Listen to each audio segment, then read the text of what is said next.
Hi, I'm Dhruti Shah and this is my podcast, Have You Thought About? Thank you for joining us for Season 2. I'm a writer and I love to find out about what passions people are pursuing and also what makes them tick. The podcast is for those who are reckoning and tired of being told that you can only have this one focus, just one thing that makes you you. In each edition, I'm going to chat with someone who breaks these lines and who's managed to fit things together in their life or profession that you might not think of as an obvious match. You're about to hear me chatting with Hewete Haileselassie, a communications specialist who has spent a lot of time understanding how to navigate grief. We've been friends ever since we joined the BBC as trainees well over a decade ago, and you're one of the most inspiring people that I know. You're also the first person to have introduced me to the delights of injera and Ethiopian food, so thank you very much for that. Now, you are incredibly proud, and rightfully so, of your heritage, but can you tell us a little bit more about being a daughter of the diaspora? It's an interesting one. I am very proud of my heritage, and I don't think I would be who I am if I didn't have that cultural heritage that I do have, hailing from Ethiopia. But I've been reflecting more over recent years as we kind of collectively, we've all been thinking about coming from diverse backgrounds and having sort of different family setups. And I've realized that on some levels, it's a wonderful richness to be a daughter of the diaspora. But on other levels, it's a bit like the black tax in a way, in that you have so many more responsibilities, both cultural and financial, that people from other backgrounds simply don't have. I've had quite a few bereavements in the last 2 or 3 years. And on top of, what it is to lose someone and the sadness and all of that, for my family and for my situation, that has meant having to kind of then immediately find money to fund at least one, if not two, return tickets abroad. Post-COVID flights are really expensive, getting visas, sorting accommodation, helping contribute towards the funeral expenses, which you would have to do anyway, wherever you were. The requirements are so much more. And then if you add into that the mix of, oh, well, you're perceived as having a good job and living abroad, then you're perhaps expected to contribute slightly more to the pie or less or whatever. And I've realised, gosh, that's something that my Indigenous, for want of a better word, friends don't have. There's a responsibilities that they don't have and things they don't have in sort of their, what do they call it, emotional workload. They don't have that as another thing on their to-do list to do, as it were. So I've been thinking about that in many ways, and it brings richness, but it also brings a higher level of responsibility, I think, in some ways. And so how do you marry that conflict? Because it often means that actually you're tapping into a sense of belonging in that, as you say, you've got that degree of privilege, or it seems there's a perceived privilege in one sense, but then in the UK, for example, because that's where you and I both are, we also don't have privilege in another sense because of our heritage and the colour of our skins, and we come from different backgrounds here. So marrying that conflict, it feels like there is constant tension, as you suggest. How to move through it? I'm not sure I have married it together. I think I just became aware of it in that sort of, I don't know, there's a certain point in your life when you also realise, gosh, the friends that I have that have managed to, for example, buy property by their early 30s, there's that moment where you think, oh, maybe they're just better at saving than me. And then there's the moment where you go, oh, no, Bank of Mum and Dad has intervened and they've either got a deposit or support or whatever it is. And then you realise, oh, I'm in a different situation. And I think it's more that I've realised, oh, that's different. I occupy a different space and I have different challenges and potentially advantages. And I think it's just a realisation that it's different.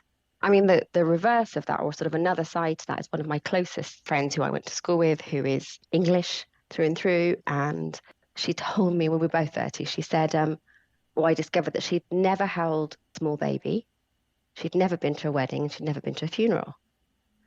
Now, for me, at 30, that was unthinkable because I had held countless babies. I had been to countless funerals and countless weddings. I couldn't even conceive that this girl that I had grown up living 3 streets away, gone to the same school, her circles were so much smaller, so that if somebody in her immediate family hadn't died, and I mean extending to kind of aunts, uncles, grandparents, she hadn't been to a funeral.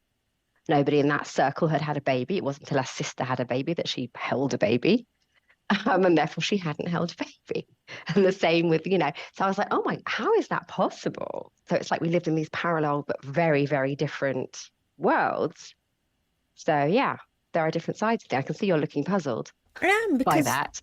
well, yeah, because you're saying there is that degree of commonality in that you're the same age, you're living Mm. in the same neighborhood, that's where you've grown up. And to be perfectly frank, I hadn't thought about it, but you're right. Actually, there are lots of experiences which it's hard to talk to other people about because they don't get it, they don't feel it, they've not had it. But then Yeah. it happens the other way around as well, and we all have our individuality. But yeah, like this diaspora, it's not a challenge. I don't Yeah. even know what the word is. This It's just being. different. Very early memory I have is of my mother taking me to, maybe I must have been 5 or 6, around that age. And a friend of hers had lost her husband. And she said, we're going to go and visit them. They've been bereaved. And there's a little girl there who's lost her dad. And so I knew I had to go and play with her and be very nice and all the rest of it. But I was always taken into those spaces of grief because that's what we do culturally. So I found that since kind of adulthood, mid-20s and onwards, I'm quite comfortable in getting close to people who are grieving because culturally that's been instilled in me. I'm not stuck in this space of, oh, what do I do? Do I text them? Do I call them? Do I go around? Is that intrusive? As an Ethiopian, it's somehow kind of in your blueprint. You know that you show up at their house with food and you're just there. And so because that's sort of instilled, I find it much easier. So I found that in those spaces where that happens around me, I'm much more comfortable simply because I was sort of brought into those spaces and kind of inoculated against it. And actually, I realize it's not particularly difficult. You just kind of have to show up and you don't have to have all the brilliant philosophical answers. You just kind of have to show up and maybe help with the washing up or help what needs doing and kind of just be there. So in that way, some of those things are really useful kind of life skills of, when you've been around people through the rawness of very immediate grief, it also gives you a perspective of, oh, okay, anything else that's happening, it's not the end of the world. You can cope with this. People can cope with that. People are resilient. People live through stuff. And I think there's lots of richness to tap in as well as having to sort of fork up for expensive flights here and there when things go wrong. There's a wider perspective and your circles are much wider, I find. It really is a sort of an expansion. It's not necessarily a negative thing. It's just something to be aware of, I suppose. But I'm just going to pick up on that element of grief in that you're Mm. comfortable with the uncomfortable elements of Mm. grief. But because your circles perhaps are much wider and you have people from varying heritage, backgrounds, experiences, when you come to them, when they're in a grieving mode perhaps, and they are perhaps from a community that's more awkward with that element of grief, Mm. how do they embrace you? Or do you have to navigate past that moment of awkwardness because for them it's an uncomfortable rather than uncomfortable comfortable? I don't think I have had to embrace awkwardness because often they're quite alone. So they actually just welcome anyone showing up and not being afraid. And I think what's often really hard when you are grieving in a society where people aren't that comfortable to get close to you is then you have to almost reach out and say, please do come close. We need the support. I remember an English friend saying to me not so long ago when her father died that lots of people in the village sort of came, knocked on the door, left a casserole dish on the front door and kind of ran away or put a card and ran away. And she said her and her sister was almost sort of chasing them down. Going, hello, we're at home. You can come in. We'd like to see you. And people were really awkward. So I've never found that people have pushed me away because often that space is not very occupied. So they're actually welcoming of another human being just showing up. And it's never with an expectation. It's just, if you want me, I'm here. I can come and do this or this or this. And then people can do what they need. And do you think that's something that's become, I guess, more prevalent or something you've been thinking about more so since the pandemic? Because, it's sad to say, that brought death to a lot of people. Definitely something I've thought about since the pandemic because I never thought I would say that I missed funerals, but I did during the pandemic because we lost people during the pandemic and then I couldn't book a flight and go and see them or go and grieve with their families. I was left sort of grieving behind a Zoom screen, which I found really unsatisfactory. So I definitely reflected on it more. And yeah, the pandemic really did bring us into grief for people that we lost and also grief for experiences that we didn't have and grief for the life that we used to have and the the ability to see people and do things, and all of those things were stripped away from us completely. So yeah, it was definitely a time for reflecting on all of those things and ultimately the value of them and what we missed, and yeah, kind of a recalibration. I mean, I've done a lot of stories around what makes it a good death, but what makes good grief?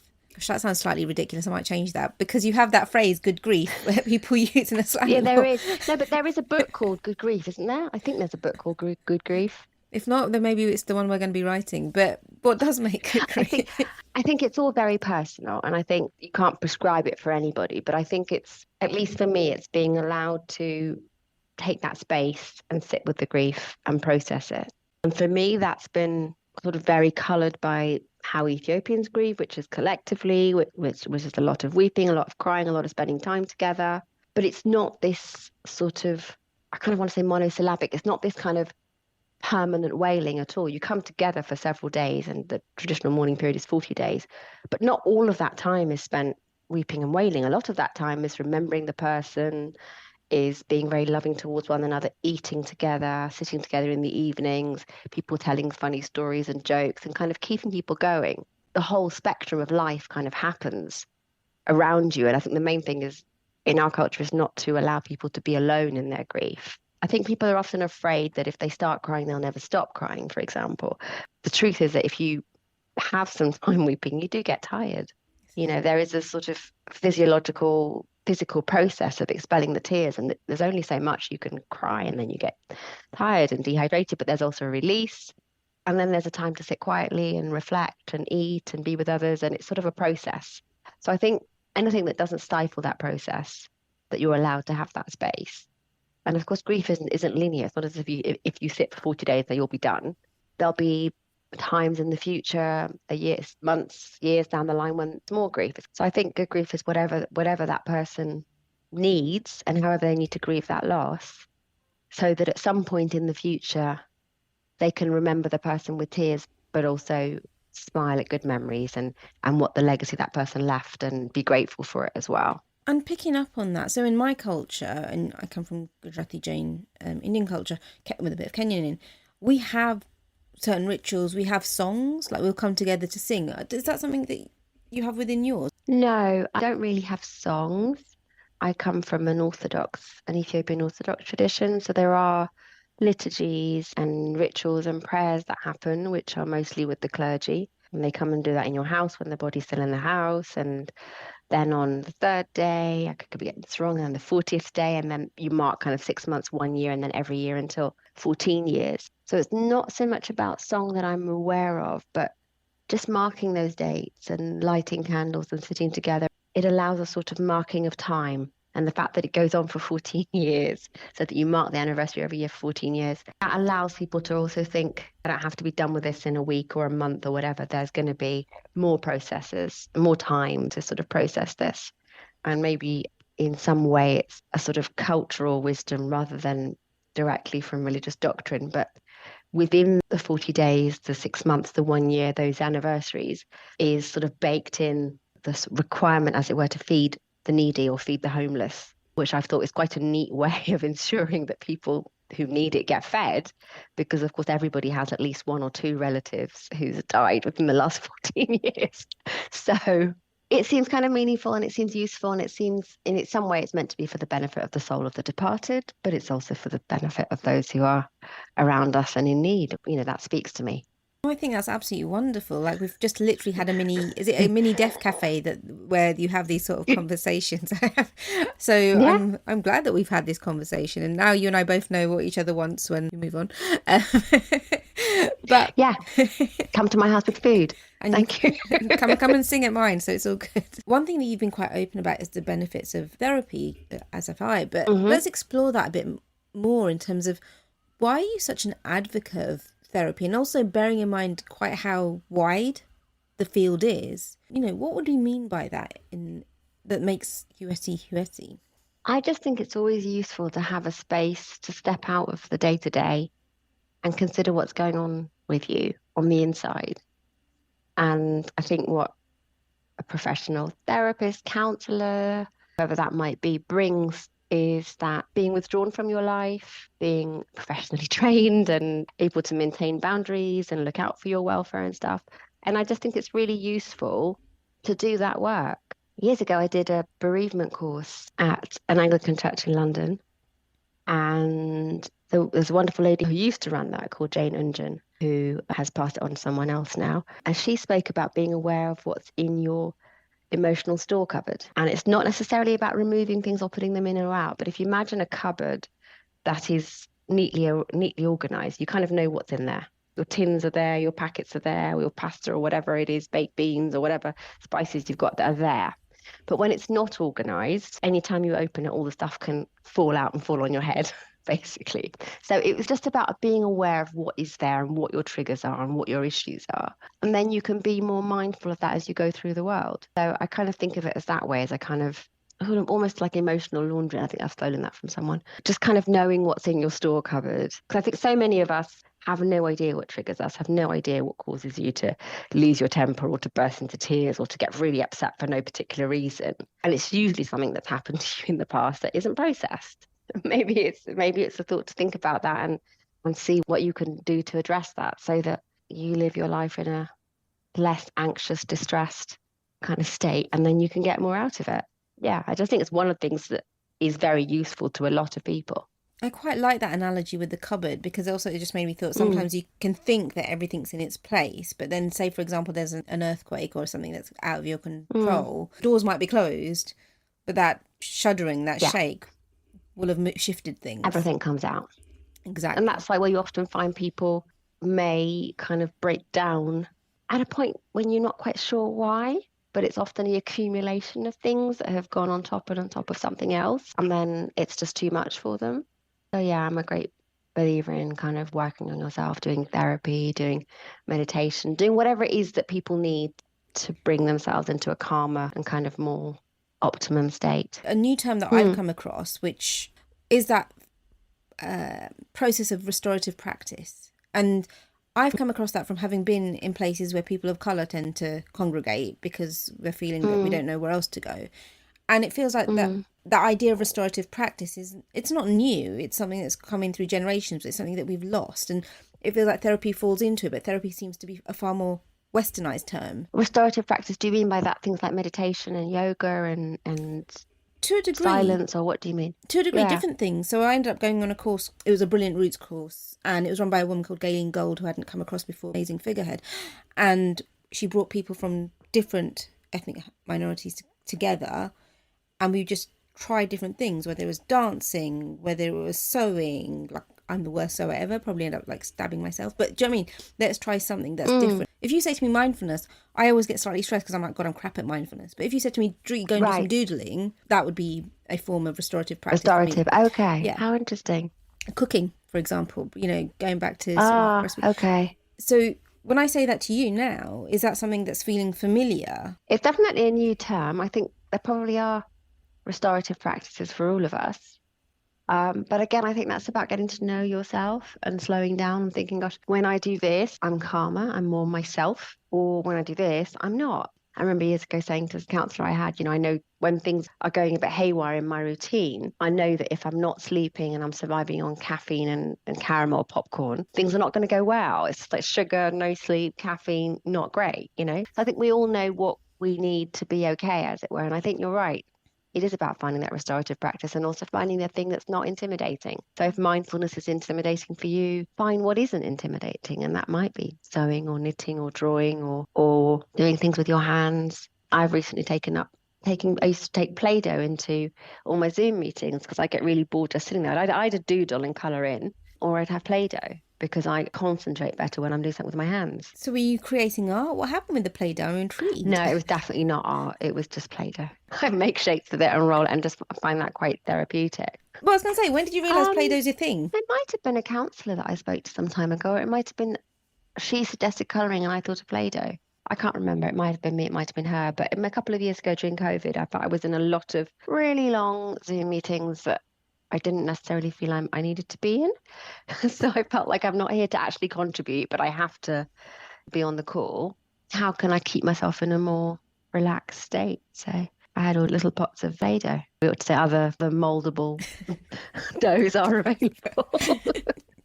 Absolutely brilliant. Yes. But that's the thing, I'd heard of like Lego play before, like it is a thing, Mm. but I just never heard of Play-Doh. And yes, it just makes so much sense. It's something else that I also wanted to sort of ask you on there is, we talk about therapy, we've talked about grief and death and embracing this. When I think of you, like resilience comes up quite a lot. Like you have gone through quite a lot. You do give a lot to communities. I've seen you with younger journalists, for example, because we had quite a strong foundation in journalism. What parts of you do you tap into when you're facing a testing situation? Or is it something that's automatic now? I'm not sure what parts of me I tap into, but I'm quite strategic about, okay, now I need more sleep, I need more water, I need more movement, I need more time in nature. I'm very lucky I live on a garden square, which is gated, so I can just go in and walk, and there's not a lot of people there sometimes, especially in the evenings.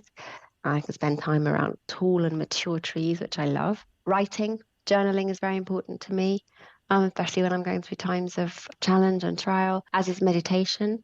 That's very important. Prayer. So those things are there, and those are very important. Nutrition is really important when you're going through stressful times. Make sure you eat regularly and eat kind of well, nutritious food. Those things are kind of the base. And then I might think, okay, do I need more? Do I need a short course of counselling at some point here to have a sort of release button? So those things. And I think I am very aware of a very strong tradition and heritage I have of sort of amazing trailblazing women in my family line, both from my mother and both of my grandmothers, both maternal and paternal, were all incredibly resilient, strong women that lived through so many things that nothing I've lived through has ever scratched the surface of the kind of things that they had to do. You just kind of think, I've been here before, I'll get through this. And also the collective thing, there's been so many people that have gone through so many things and survived. The kind of the wider human spirit, I think, is very inspiring and very grounding. Being outside, water as well. I'm a big believer in swimming in the sea, in lakes, and aqua aerobics has kind of saved my life over the past couple of years. It's been a lifesaver, both the movement in water, the feeling of water on your skin very much brings you into the present. Which is really important, and the community of the ladies who do aqua with me, who have been really inspiring. So those are some of the things. And then sharing with people who love you, your friends and the family members that you're closest to. Those are the things. But also I think I'm just someone who doesn't have it in my mind to give up.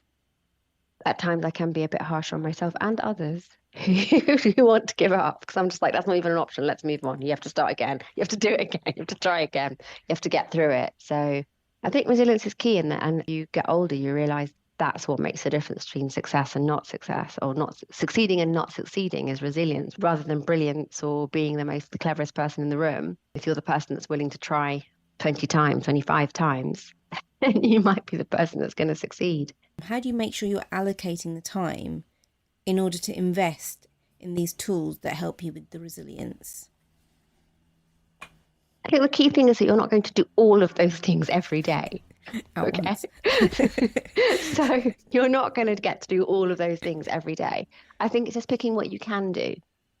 Like, how do I get through this morning? What do I need this morning to get through it in a reasonable way? What do I need during my lunch break or in the middle of the day? What do I need at the end of the day? And so just try and think, okay, this week I'm going to. And I sometimes have this big planner where I'll just be like, this week I'm going to make sure I get my 2 liters of water, make sure I meditate every day, make sure I spend some time outside every day. That was a key thing for me during lockdown because I work from home. And I live in a basement flat with not a lot of natural light. So I'm like, okay, I have to, in between the madness of the 7 hours of Zoom meetings, I have to get out during daylight. Started early and didn't finish till 5. I didn't get out till 5, which sometimes would happen. It would be dark the whole time. Things like that I would just put in, like 5 things that I had to do. I had to meditate, I had to get out during daylight, I had to get some movement in. I started taking meetings where I didn't have to take notes. I would do them on Zoom whilst walking in the gardens outside. So like, I had to build in where I could. Can I get to an aqua class today? Yes.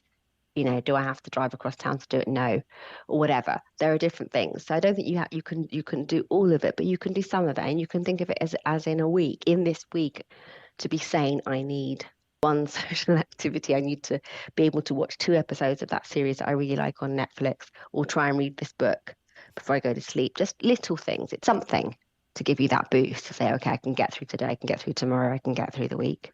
Little things. And Play-Doh. So it's Hewete that's been basically making sure that Play-Doh stays in business by... Please, you're going to have to find some other providers of moldable clays or whatever they are. The wonderful Hewete Haileselassie, communication specialist, daughter of the Diaspora and grief conversationalist. Do you have an interdisciplinary life? Because I would love to hear from you, and maybe we can chat on this podcast that goes with my newsletter, which is called Have You Thought About? It can be found via www.drutishah.com. Please join me next time for a fun conversation with another guest who likes to mix up lots of things in their life. If you like the podcast, do share, rate and review. It's an independent podcast, and if you find it helpful, then let people know. Thank you to Rian Shah for the music.